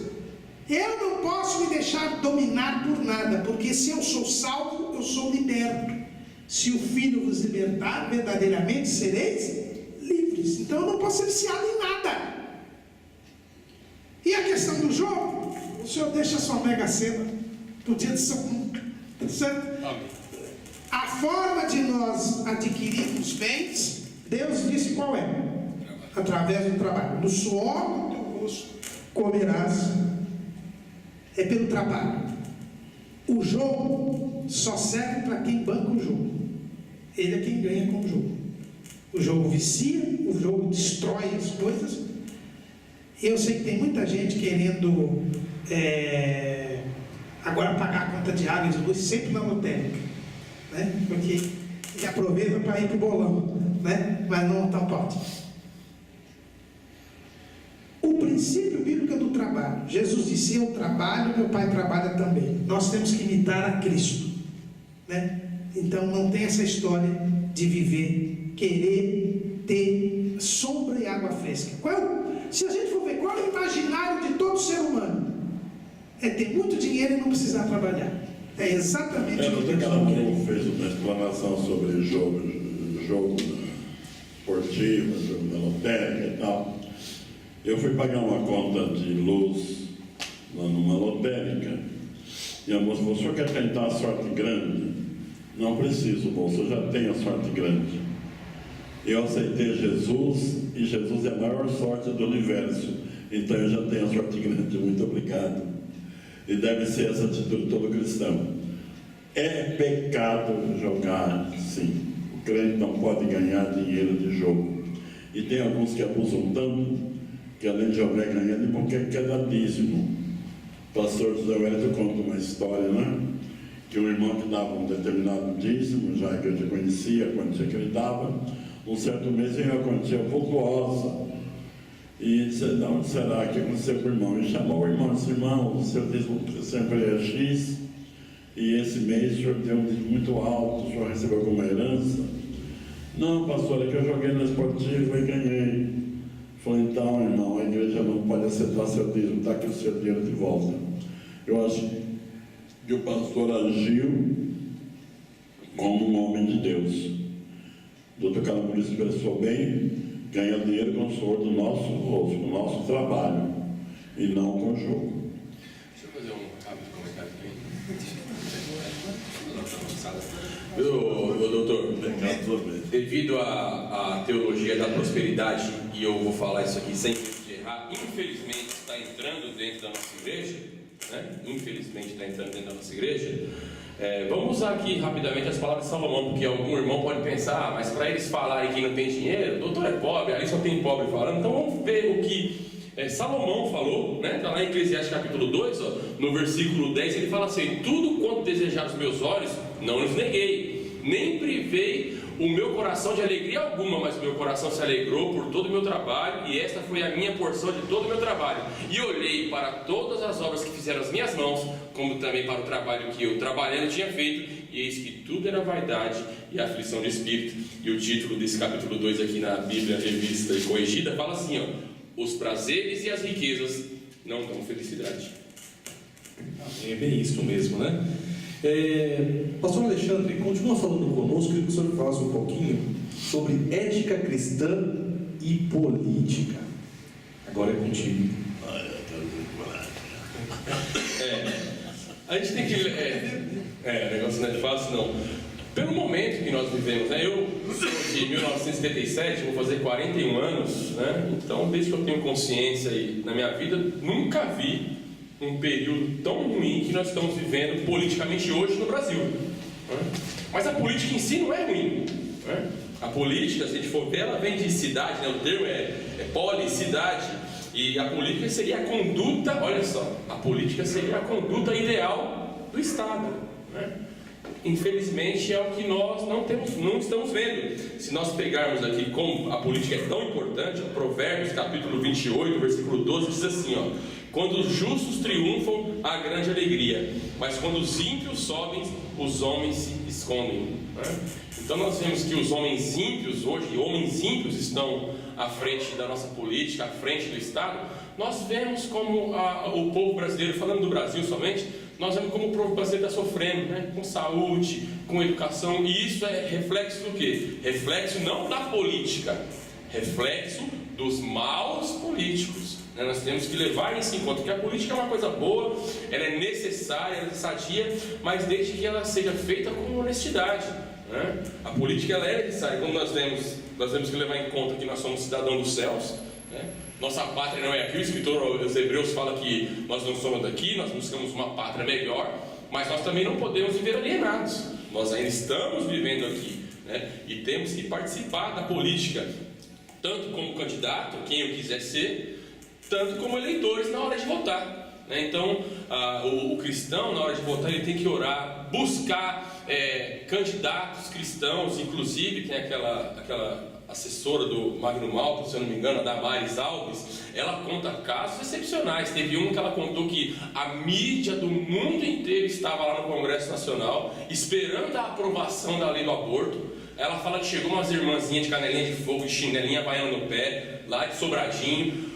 Eles têm um andar lá que eles se reúnem para orar, né? Isso eu estou falando da política, dos políticos. Os políticos cristãos estavam lá orando para que a lei do aborto não fosse aprovada. Essas irmãzinhas, canelinha de fogo, chegou lá e falou: agora vocês podem descansar, que nós vamos orar. Passaram a noite em oração, e no outro dia aquela lei que estava para ser aprovada foi rejeitada por quase toda a maioria, através da intervenção da oração dos irmãos. Então, o crente, o servo de Deus na política, ele é muito importante. Projetos terríveis não foram aprovados porque tem gente como o assessor Magno Malta lá, que ele é cristão, que estão lá batendo de frente, lá combatendo esses hereges, essas pessoas diabólicas, né, que estão no governo. Mas é necessário, né, nós temos a consciência que o cristão ele tem que participar da política, que é uma coisa sadia, mas o cristão que se candidata, ele tem que saber que ele vai enfrentar algo terrível, né? Nós vemos os nossos representantes no Congresso Nacional aí, a luta que eles passam. O pastor Paulo Freire às vezes falou que já chegou em casa lá pesado, né? Um clima pesado, porque não consegue às vezes fazer o trabalho que ele deseja fazer, né? Mas o cristão, como eleitor, ele deve votar, ele deve preferir o candidato político cristão, né? Mas acima de tudo, né? Aqui que é o ponto principal, né? Se o cristão quer se envolver com política, isso é uma visão minha, se eu estiver errado, o pastor Serafim, que é mais velho, o pastor Humberto aqui, o doutor Caramuru me corrige. Se o cristão quer se envolver com política, ele não pode misturar a política com atividades eclesiásticas, né? Nós temos aqui vários exemplos na Bíblia, ó. Nós temos o exemplo de José, que é aquele nome que foi dado para ele, foi como Salvador do mundo, né? Prefigurando ali a figura de Jesus, mas José salvou o mundo da época lá devido à sua inteligência, né? Nós temos Esdras, nós temos Moisés, nós temos Neemias, vários Daniel, né? O Daniel, ele passou por 3 impérios, né? Normalmente quando muda o império, muda os governantes. Daniel passou ali e quis ser colocado como governador, ou seja, deu exemplo como servo de Deus, deu exemplo como cristão e usou esse diferencial, usou a ética cristã para fazer a diferença. Mas uma coisa que eu não aprovo, e se eu estiver errado me corrijam, é a pessoa misturar cargo eclesiástico com política. Se ele quer ser político, ele deixa o seu cargo eclesiástico. Ou ele é pastor de igreja, ou ele é vereador, deputado, quem quer que ele seja, né? Não dá para misturar. Vou sofrer represálias com isso? Talvez sofra, mas eu estou aqui para agradar a Deus. E a palavra é o mais importante, né? A política é algo sadia, a política é algo sadio, a política tem que existir, tudo o que é ruim são os maus políticos, mas o cristão, dentro da política, né, ele tem que saber se ele quer ser político, se ele quer ser um pastor, quer ser um evangelista. Pode ser candidato, né? Fulano de tal candidato, não o pastor fulano ser candidato, né? É isso que eu acho errado, usar o cargo eclesiástico para se promover, né? Mas a política, o cristão tem que participar da política, tem que ser ativo. Já dei o exemplo aqui, que muitas leis não foram aprovadas porque ainda nós temos alguns irmãos que são servos de Deus, são fiéis, que estão lá lutando para que os princípios bíblicos, para que a ética cristã, né, prevaleça nesse local aí, que Senado, Congresso, Câmara dos Deputados, vereador, onde quer que esteja, o cristão tem que ser exemplo. Como José, como Esdras, como Neemias, como Daniel foi. Né? Daniel foi acho que de todos esses aí, Daniel foi um excelente exemplo, porque passou por 3 impérios e continuou firme ali no governo. E Daniel escolheu não se contaminar. Esse é o ponto. Você não está errado, não. A Bíblia diz, 2 Timóteo 2:4: ninguém que milita se embaraça com negócios desta vida, a fim de agradar aquele que o alistou para a guerra. Então, na organização de Israel, o rei nunca podia ser sacerdote. O sacerdote nunca podia ser rei. Hoje todos nós somos sacerdotes, mas aquele que é chamado para o ministério, a Bíblia diz que é chamado por Deus. E Deus não se engana. Eu conheço, por questões éticas, não vamos falar o nome, mas eu conheço um pastor que exerce função política, e houve uma época que ele deixou a política. E ele conversou comigo, que ele tinha feito a melhor coisa, porque ele tinha sido chamado para o ministério, e ele tinha percebido que estava. Depois ele voltou para a política, mas na época ele disse isso. Então é alguém que vivenciou isso lá, né? Então é muito ruim, porque, irmãos, é necessário que nós tenhamos pessoas salvas no comando do país, nas funções políticas. Por quê? Porque foi lido aqui, quando o homem justo está na frente, todo o povo se alegra. Agora, a igreja, ela não pode ter política partidária, porque o evangelho veio a pregar o evangelho. Jesus disse: ide por todo mundo, pregar o evangelho a toda criatura. Se a igreja tem um partido, ela nega a sua condição de igreja. Como é que ela vai pregar para os adversários? Criou um partido. Cria uma resistência. Porque ela criou um partido. E a igreja, ela é para pregar a todos. Então a igreja, ela não pode ter partido. Agora, os homens salvos, as mulheres salvas, que têm esse chamado, como teve José, como teve Davi, nós precisamos de pessoas assim. Agora, se for chamado por Deus para o ministério, não tem condição. Posso não? Claro. Os irmãos, doutor Alexandre e doutor Calamorô, deram sua visão, que eu plenamente concordo. Mas hoje muitos políticos querem ser políticos para ter foro privilegiado, né? Para não querer uma mansão de bolo. O cristão não deve querer ser político por isso, não. Ele não deve ter medo, nem precisar de foro privilegiado. Ele deve ter sua vida santa, exercer a política com temor de Deus, e ele não precisa se preocupar com o foro privilegiado. Então, a política não é para autoproteção, ou aquilo que se faz hoje, né? O político acerta toda a família, quer dizer, parece mais que é para ele e para a família. O país é outra coisa. O país, o problema deles, como dizia um certo humorista, os pobres que se explodam, preocupar comigo. Pois bem, essa não pode ser a visão do cristão. E eu também concordo plenamente com os irmãos que muitas leis não foram aprovadas, porque temos lá servos de Deus, e aliás até a lei do aborto, né? Nem só cristãos, mas até católicos e espíritas bateram contra.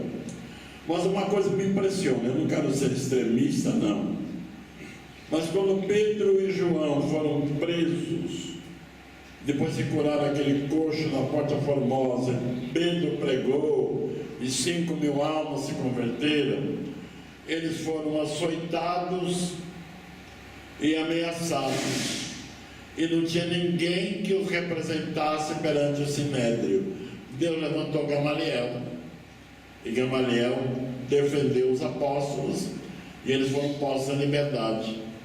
Nós parece que confiamos pouco hoje em Deus. A igreja está sofrendo uma perseguição. Vamos orar e jejuar? Não precisa não. O irmão fulano é deputado, o irmão fulano é vereador, o irmão fulano é uma autoridade, então fica mais fácil conversar com ele. Eu creio que nós precisaríamos sim de uma renovação em todas as áreas.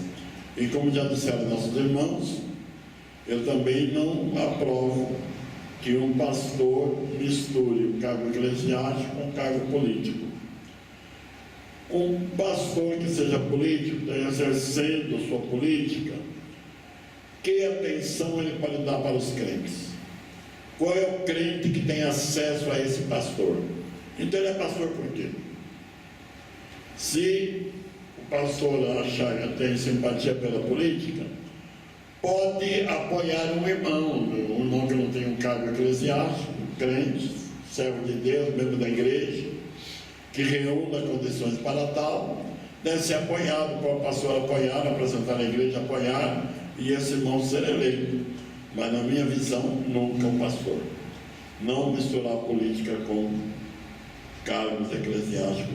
Como disse bem o doutor Caramuru, nunca o sacerdote podia ser rei e nunca o rei podia ser sacerdote.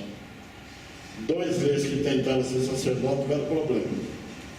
Um foi Saul, quando ele fez o trabalho do sacerdote. O sacerdote Samuel disse: Deus rasgou hoje o teu reino, porque ele fez o que não devia. O rei Uzias entrou no Santo dos Santos para oferecer um sacrifício, e quando ele foi advertido pelo sumo sacerdote: não faça isso, ó rei, não te é permitido. Não, mas eu sou o rei, eu faço o que eu quero. Não faz. E assim que entrou no santuário, uma lepra apareceu na testa. Engraçado, por que a lepra não apareceu no lugar oculto do corpo? Deus quis mostrar para todo mundo o resultado da desobediência. Saiu com a lepra na testa e já não reinou mais a partir de então. O seu filho já sumiu no seu lugar, ele já ficou no isolamento e nem pôde ser sepultado no sepulcro de reis. Era um bom rei, fez um bom trabalho, era um rei que gostava da agricultura, podia terminar em glória o seu reinado, mas por uma pequena desobediência, pequena a nossos olhos, a de Deus muito grande, ele pagou muito caro por isso. Que a palavra de Deus seja o nosso modelo em todas as áreas da vida. E pastor Zé Serafim, o senhor vai terminar hoje a nossa abordagem. Eu tenho uma última questão para o senhor. Eu queria que o senhor falasse para nós o que diz a ética cristã sobre a conduta na internet. Você quer me pôr no moral. Internet, eu acho excelente a internet. É uma tecnologia que pode ser muito útil. Quanta coisa eu consulto pela internet. O doutor Calamino também, os irmãos também usam a internet. Tem muitas informações úteis. Essa própria aula? A própria aula, dando pela internet, então ela é útil. Alguém, uma ocasião, me disse o seguinte: que crente não podia ter televisão em casa porque a televisão é perigosa. E eu perguntei para esse irmão: irmão, o senhor tem faca em casa? Claro que tem. Como vou cortar os alimentos se eu não tiver uma faca? Uma faca pode matar uma pessoa. Perigosa. Então precisa ser usada só para cortar o alimento. O irmão tem fogo em casa? Claro que tem. Pode pegar fogo na casa, mas ainda não queimado. Mas a gente usa o fogo de maneira inteligente para aquilo que é útil. A mesma coisa a internet. Todos que a gente pode e deve ter internet, mas usar com sabedoria. Usar para o bem, não para o mal. Eu fiz um encontro de casais, não me lembro nem o bairro mais, faz alguns anos já. E uma irmã, jovem ainda, muito bonita, ela me procurou e disse: pastor, eu quero que o senhor converse com meu marido. O senhor conversa com ele? Conversa o quê, irmã? Pastor, é o seguinte, nós somos casados, não temos filhos, eu não trabalho fora, o meu marido ganha muito bem e não tem necessidade da minha ajuda financeira, então eu fico em casa. Eu sei a hora que ele vai chegar do trabalho, eu preparo a janta para ele, depois vou tomar meu banho, me perfumo, me cuido. Quando é termino de jantar, eu limpo a cozinha, lavo a louça e vou para a cama esperá-lo. E ele vai para a internet. E ele fica lá até alta madrugada. A hora que ele vem dormir, eu já estou dormindo. A hora que ele sai de manhã, eu continuo dormindo. E nós estamos separados há muitos dias por isso. E a nossa vida não vai bem. Estamos correndo o risco de uma separação. Quero que eu converse com ele. Converso. Agora quero a irmã presente. Pois não. Então chame o irmão aí. E ele apareceu e disse: irmão, eu posso fazer uma queixa dessa forma. E relatei o caso a ele. É verdade ou ela está exagerando? Pastor, ela tem razão, é verdade. Aí eu fui um pouco grosseiro. Você não tem juízo. Mulher nova, bonita, jovem, você trocar ela pela internet. Meu irmão, falta de juízo. Se o que você está assistindo é lícito, chama ela para ver com você. Se ela não pode ver com você, você também não pode ver. Então, se você precisar de uma informação na internet, chame ela junto, veja rapidamente e vá para a cama. Vai satisfazer a tua mulher. Aliás, há uma lei no Velho Testamento que quando alguém se casasse, ele tinha que ficar 1 ano sem ir para a guerra. E a Bíblia fala bem, para que ele nesse ano desse alegria para a sua mulher. Ele não podia nem defender o país, porque a prioridade era estar com a sua mulher. Agora deixa essa mulher para uma internet. Eu não quero nunca acreditar que um cristão que espera entrar no céu fica assistindo pornografia na internet. Também fui procurado por um casal, a irmã médica, às vezes trabalhava à noite, o marido dela comerciante. Ele vinha para casa do trabalho e ela ia para o trabalho dela. E ele passava a noite assistindo pornografia. E a mulher chegava e não tinha interesse pela mulher. Porque é engraçado, eu ouvi um especialista dizer que quem assiste muito pornografia fica impotente. Então, em vez de incentivar, estraga. E se você lembrar que aquelas mulheres que aparecem naquela pornografia, é tudo mentira aquilo, não tem nada de verdade. Muitos daqueles que parecem baixar são homossexuais, e elas são lésbicas às vezes. Então aquilo é só um engano, ou lésbica ou prostituta.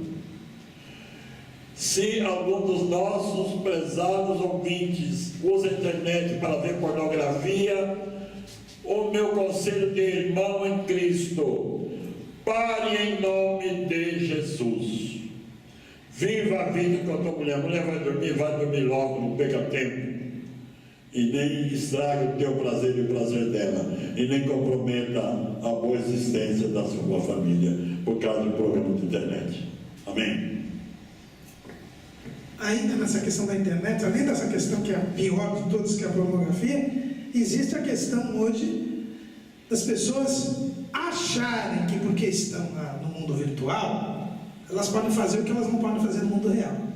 Então, xinga, desrespeita, ataca, difama, porque acha que está protegido, que não está pessoalmente. Irmãos, em primeiro lugar, o crente, Deus está vendo tudo. E o que se você xinga pela internet, pelo WhatsApp ou pessoalmente, é a mesma coisa. E na lei também é a mesma coisa. E outra coisa, repassar informações que você não sabe se é verdadeiro ou não. Isso acontece muito hoje. E a Bíblia diz que o ímpio não investiga. Então, antes de você passar uma notícia, confira, verifique, tome cuidado. Muita gente acha que porque está atrás de um nickname, está atrás de um perfil falso, ele está resguardado. Primeiro, você não está resguardado porque Deus sabe todas as coisas. E segundo, aqui está o especialista, ele sabe mais do que eu. É muito fácil rastrear. Porque não tem nenhum lugar de maior controle no mundo que a internet. O pastor levantou muito bem esse assunto, né? O senhor falou do perfil fake, né? Fake. Está cheio na internet, né? Porque o crente acha que ele pode fazer com perfil fake que ninguém vai reconhecê-lo. Eu vou contar uma situação que eu passei um dia desses, que por trabalhar com tecnologia as pessoas me procuram para esclarecer dúvida e tudo mais. E um determinado irmão me deu o celular dele para eu resolver um problema. E a hora que eu peguei o celular dele, a gente consulta a própria internet para ver algum parâmetro, né, para resolver. Eu fui abrir o navegador. E quando eu abri o navegador, a primeira coisa que o navegador fez foi abrir um site pornográfico automaticamente. Por quê? Porque toda vez que você entra num site, o seu dispositivo, ele troca informações com aquele site. Então isso ocorre uma abertura de comunicação entre o seu dispositivo, seja ele um computador, celular, o que for, e o site. E o site, ele é muito comum ele embutir no seu dispositivo ali um pequeno programa para fazer aquilo que ele quer, seja usar a sua câmera para poder enxergar tudo que você está fazendo, ele consegue acessar. É o famoso vírus, né? Então esse irmão se deparou com uma situação muito constrangedora na minha frente quando eu vi aquele site pornográfico. Como isso foi parar aí? Eu sei como é que foi parar. Né? Então, irmãos, assim, a ética do cristão na internet, ela tem que ser segundo a luz da Bíblia. Sermos o mesmo que nós somos na vida secular, na internet. E saiba que é tudo rastreável. Tudo rastreável. Onde você entra, onde você entrou, o que você fez, é perfeitamente rastreável. Não adianta entrar no modo anônimo, não? Não adianta entrar no modo anônimo, porque fica registrado não no seu dispositivo, mas nos servidores mundiais que suportam a internet. Nem deletar não vale. Deletar também não adianta. E cuidado, se você entrar num site pornográfico que distribui informação de pornografia infantil, e a Polícia Federal nessas ações aí pegarem, vão bater na porta da tua casa. Imagina que vergonha. A esposa, os filhos, Você vai ter. para o nome de Deus, né? Então a gente tem que tomar muito cuidado. Essa lição vai ser importante para a gente abordar em vários assuntos. Irmãos, chegamos ao final. Hoje eu sei, o tempo estourou. Eu falei, não vai ter jeito, vão ter que deixar, né? Mas graças a Deus, agradeço a presença dos irmãos aqui, agradeço aí os irmãos internautas que têm orado por esse trabalho, que têm nos ajudado com as suas contribuições. Não são muitas, né? Nós sabemos aí, uns gatos pingados, 10, 15 que contribuem aí com todo mês, dentre os milhares que assistem, mas Deus sabe de todas as coisas. Até aqui tem nos ajudado a sustentar esse trabalho e pedimos que os irmãos continuem contribuindo, continuem nos ajudando, porque é tudo feito em prol do reino de Deus. Agradecer também o nosso irmão bispo, né, pastor aqui dessa igreja, congregação de Vila Nova Manchester, que sempre tem aqui acolhido esse trabalho do Portal Escola Dominical. Continuem conosco, que Deus abençoe mais um trimestre em cada congregação e que o nome do Senhor seja mais uma vez glorificado em nome de Jesus. Amém.